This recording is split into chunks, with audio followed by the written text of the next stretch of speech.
Home, whose اور that ہیں۔ یہ ایگزامپلز آپ دیکھ لیجئے گا۔ God who is our creator knows everything, اس جملے میں گاڈ ہو کیا ہے؟ Relative pronoun. دوسرے جملے میں آپ دیکھیں فاروق ہو از مائی نیفیو لیوز ان اسلام آباد، اس فقرے میں آپ دیکھیں فاروق ہو ریلیٹو پروناؤنس ہیں۔ باقی ایگزامپلز بھی آپ دیکھ لیجئے گا۔ ریلیٹو پروناؤن کے بعد نیکسٹ کائنڈ ہے جی ڈیمانسٹریٹو pronoun.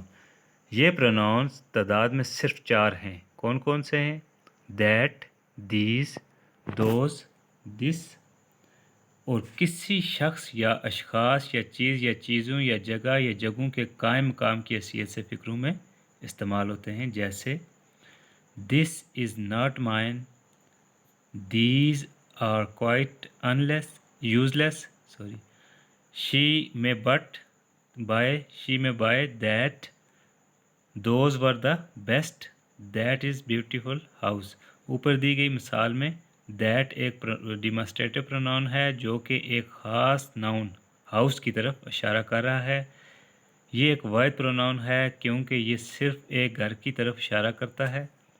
These were made by me, اوپر دی گئی مثال میں دیز کوئی بھی ایک ان گنت مقدار کی طرف اشارہ کر رہا ہے جو کہ کسی نے بنائی۔ یہاں دیز جمع پروناؤن ہے کیونکہ یہ ایک سے زیادہ چیزوں کی طرف اشارہ کر رہا ہے۔ نیکسٹ کائنڈ ہے جی پروناؤن کی انٹیروگیٹو پروناؤن۔ یہ پروناؤن سوال پوچھنے کے کام آتے ہیں، جیسے ہو اسپوک ٹو یو۔ یہ تعداد میں 4 ہیں اور فقروں میں اس طرح سے استعمال ہوتے ہیں، دیکھ لیجئے گا۔ Who open the door, of whom did you speak, whose is that pen, what did you see there, which of these books have you read. اس سے پہلے آپ پڑھ چکے ہیں کہ ہوز، وچ، ہوم اور ہو بطور ریلیٹو پروناؤن استعمال ہوتے ہیں، لیکن دونوں صورتوں میں اس کے استعمال کا فرق بالکل واضح ہے اور یہ فرق سمجھنے کے لیے کسی مزید تشریح کی ضرورت نہیں ہے۔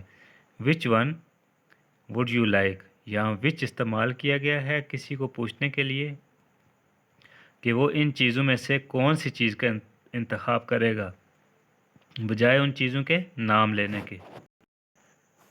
Next example, who will be managing the buffer, یہاں ہو استعمال کیا گیا ہے کسی خاص شخص کے کسی خاص کام کے لیے۔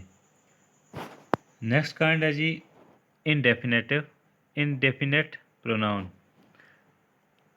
ان پروناؤن سے مراد کوئی خاص شخص یا اشخاص یا چیز یا چیزیں نہیں، بلکہ صرف عمومیت کے ساتھ ان کا ذکر مقصود ہوتا ہے، جیسے سم یا سم باڈی، یا ون یا نو باڈی، یا مینی یا اینی ون۔ یہ پروناؤن فقروں میں اس طرح استعمال ہوتے ہیں، some forget my address, somebody must try to help her, nobody will come in time, many were injured and many died, one should obey one's elder. یاد رکھیے کہ سم یا ون یا مینی کے بعد کوئی ناؤن آ جاتا ہے، جیسے سم بکس، یا ون روم، یا سم ملک، یا مینی اسٹوڈنٹس، تو یہ پروناؤنس نہیں رہتے بلکہ ایڈجیکٹیوز یعنی صفت یا تعداد یا مقدار ظاہر کرنے کے لیے الفاظ بن جاتے ہیں۔ جب ون کو لوگوں میں سے کسی ایک کے لیے استعمال کیا جائے، پھر اسی ون کی طرف اشارہ کرنے کے لیے ونز کے علاوہ کوئی پروناؤن استعمال نہیں ہو سکتا، جیسے one must do his duty. یہ رانگ سینٹینس ہے، یہ فقرہ ہز کے استعمال کے باعث غلط ہو گیا، لیکن ہز کی جگہ جب ہم ونز کے استعمال سے اس کو ٹھیک کریں گے، جیسے one must do one's duty, یہ کریکٹ سینٹینس ہے۔ انڈیفینٹ پروناؤن کے بعد پروناؤن کی نیکسٹ کائنڈ ہے ڈسٹریبیوٹیو پروناؤنس۔ یہ پروناؤنس تعداد میں صرف 3 ہوتے ہیں، ایچ، آئدر، نائدر، اور ایک وقت میں صرف ایک شخص یا ایک جگہ یا ایک چیز کی طرف اشارہ کرتے ہیں۔ ایگزامپلز دیکھ لیجئے گا، جیسے each of these boys knows how to swim, either of your servants is a liar. Neither of these rooms is airy. Each of them have been told. We each think the same. یہ باقی examples بھی آپ دیکھ لیجئے گا. H, neither, either وغیرہ یہ کیا ہیں؟ یہ ڈسٹریبیوٹیو پروناؤنس ہیں. نیکسٹ کائنڈ ہے جی پروناؤن کی پرسنل پروناؤنس. کیا ہوتے ہیں؟ انہیں گفتگو کرنے والا اپنے لیے استعمال کرتا ہے یا اس لیے کہ جس سے وہ گفتگو کرے یا اس کے لیے جس کے متعلق گفتگو کی جائے. گفتگو کرنے والا اردو میں متکلم اور انگریزی میں فرسٹ پرسن کہلاتا ہے. جیسے میں بات کر رہا ہوں تو میں واحد متکلم یا فرسٹ پرسن کہلاؤں گا. جس کے ساتھ گفتگو کی جائے اسے اردو میں حاضر یا مخاطب اور انگریزی میں سیکنڈ پرسن کہا جاتا ہے. جیسے میں ابھی بات کر رہا ہوں اور آپ سن رہے ہیں تو آپ سیکنڈ پرسن کہلائیں گے. جس کے متعلق گفتگو کی جائے اسے اردو میں غائب اور انگریزی میں تھرڈ پرسن کہا جاتا ہے. جیسے میں کسی تیسرے بندے کے بارے میں بات کر رہا ہوں اور آپ سن رہے ہیں، میں فرسٹ پرسن ہوں گا، آپ سیکنڈ ہوں گے، جو تیسرا ہوگا وہ تھرڈ پرسن ہوگا. تینوں پرسنس کے پروناؤنس شمار کے لحاظ سے سنگولر بھی ہوتے ہیں اور پلورل بھی، اور جنس کے لحاظ سے میسکولن یا مذکر بھی ہوتے ہیں اور فیمینن یعنی مونس بھی ہو سکتے ہیں. کامن یعنی مذکر اور مونس دونوں کے لیے مشترک بھی، اور نیوٹر یعنی بے جنس یا بے جان کے لیے بھی استعمال ہوتے ہیں. اس کی ایگزامپلز آپ دیکھ لیجئے گا. یہ جو ریڈ الفاظ ہیں: she bought a car, you will go to Karachi, mother loves me, boys obeyed them. تو دوستو امید ہے آپ کو پارٹس آف سپیچ کی سیکنڈ کائنڈ اچھی طرح سمجھ آئی ہوگی. نیکسٹ ویڈیو کے لیے میرا چینل لائک اور سبسکرائب کریں تاکہ آنے والی ویڈیوز تک آپ کی رسائی ممکن ہو سکے. دعاؤں میں یاد رکھیے گا اور اپنا خیال رکھیے گا. اللہ حافظ.